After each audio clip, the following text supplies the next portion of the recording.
睇咗10幾年嘅日本櫻花，我已經早習慣跟住日本官方公佈嘅櫻花最前線去追櫻，成個月由九州追到北海道。例如今年最早開嘅係3月27號嘅福岡同埋東京，開到4月8號嘅仙台，青森就係4月20號，最後嘅札幌就係4月28號。滿開日期呢，喺3個月之前已經有準確嘅預計，方便我計劃行程。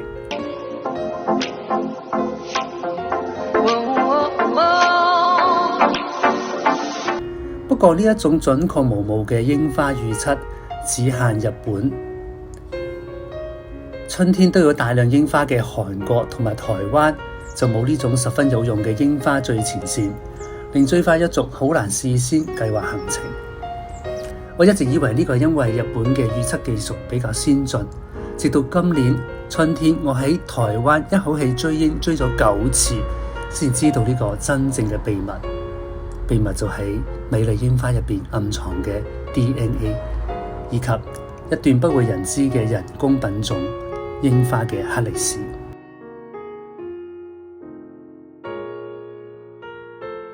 Come on, James! You can do it! 鼓勵創作我需要，你嘅訂閱最緊要，按下叮當很 easy， 新片就會有通知。粵語國語都不難，打開 CC 有字幕，點讚留言加分享，翱翔萬里在指間。世界上點解要有花呢？係為咗我哋嘅雙眼定係 iPhone？No no， 花其實係植物嘅繁殖機構。櫻花點解要開花？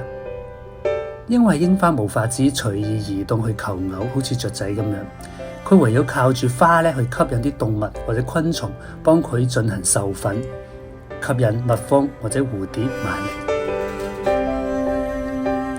當櫻花打開花瓣，生出紅蕊同埋雌蕊，佢嘅紅蕊佔咗大部分，大約有20到30支。櫻花嘅雌蕊即係子房啦，得1枚嘅啫。蜜蜂採蜜嘅時候呢，透過採取咗紅蕊嘅花粉，花粉跌咗喺雌蕊嘅子房之上，使得雌蕊發芽，最終結成果實。呢個就係櫻花果。雀仔走過嚟食咗果實，就將呢啲果實嘅種子傳播到遠方，經過發芽長大，有朝一日就變成一棵櫻花樹，俾我哋慢慢欣賞。點解1年淨開花1次呢？係因為地球公轉1周就係4季變化嘅1年。植物開花嘅時間受控以光周期同埋氣溫。櫻花嘅花苞會喺冬天休眠，以撐過低溫嘅環境。一旦春天嚟到，氣溫開始變溫暖，花苞隨之而蘇醒，準備盛開。不過盛開嘅時間冇辦法統一同埋預定。舉個例，台灣嘅櫻花係山櫻為大宗，我見過樓下公園嘅山櫻，左邊一棵向住陽光嘅，晨早開咗謝咗，右邊一棵仲未開，因為曬唔到太陽。雖然大家花期都喺春天，不過每一株山櫻嘅花期都唔一樣。況且台灣嘅櫻花品種五花八門，除咗本土固有嘅台灣山櫻、霧社櫻、台灣雪櫻、紅粉佳人，仲有日本引入嘅河津櫻、白松櫻、大島櫻、春寒櫻，當然仲有最出名嘅岩井吉野櫻。聯合國一樣五花八門，由1月一直開到3月尾，要平地一路開到高山，再由高山開返嚟平地，總之令你眼花繚亂，冇法子預計。我今年喺台灣一共賞櫻賞咗9次，破咗人生嘅紀錄。有人問我係咪感到沉悶呢？調返轉，每一次嘅花見都好似初見，每一次都令我呼吸加速，欣喜若狂。可惜天香就有呢般嘅魅力。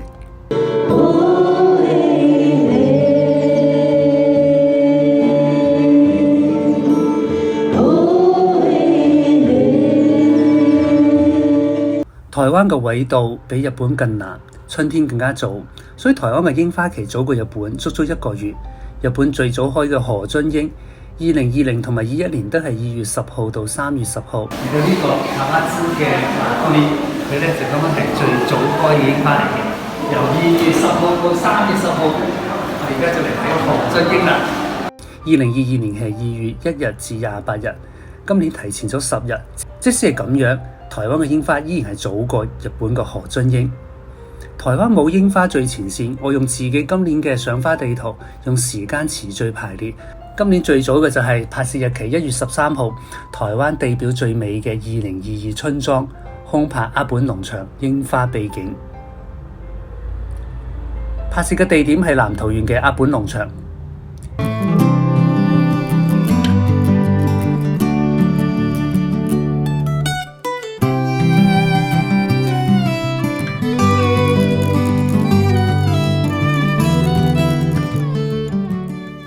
過咗7日，我就上咗武嶺農場，再去拍攝台灣最多櫻花盛放嘅地方。咁呢度嘅品種主要就係台灣山櫻同埋河津櫻。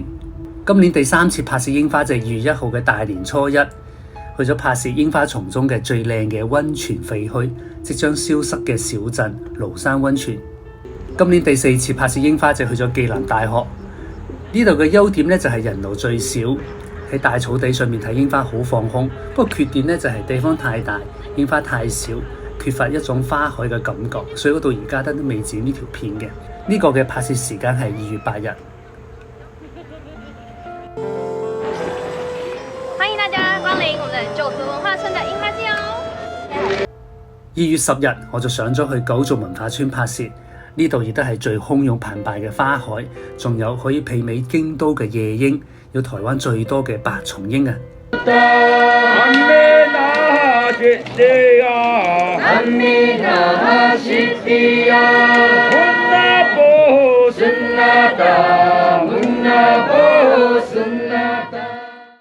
如果你話今年最靚嘅櫻花，真係要揀一個呢，我諗我會揀呢一個鏡花水月嘅粉紅花海杉林溪。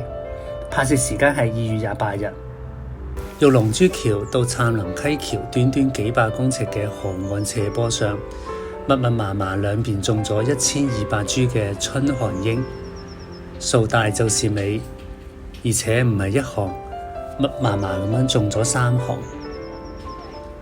如果揀一個今年僅次於杉林溪最靚嘅櫻花秘境呢，應該就係武界嘅櫻花秘境日出雲海茶園。呢度已經到咗3月份啦，我去咗南投縣拍攝最好嘅秘境武界部落，總共呢度有2萬幾棵櫻花嘅私人茶園。日出嘅時候呢，由粉紅配搭綠茶，驚為天人。呢度嘅品種主要係春寒櫻同埋富士櫻。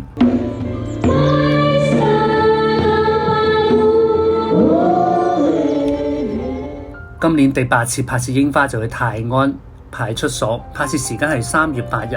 佢嘅優點就係地點接近台中嘅市中心，順便可以睇埋桃花。今年最後一次睇櫻花呢，就係3月24日上去阿里山追櫻花，呢度已經係最遲開嘅岩井吉野櫻啊！以上呢，就係我整理咗全年由1月一路開到3月尾嘅台灣中部櫻花嘅熱點。原來台灣嘅櫻花期長達2個半月，點解冇辦法可以準確預計開花時間，方便大家追花呢？原來日本可以有櫻花前線，只因為一種人工品種嘅櫻花。日本雖然有600幾種嘅櫻花，不過80%都係同一品種嘅岩井吉野櫻。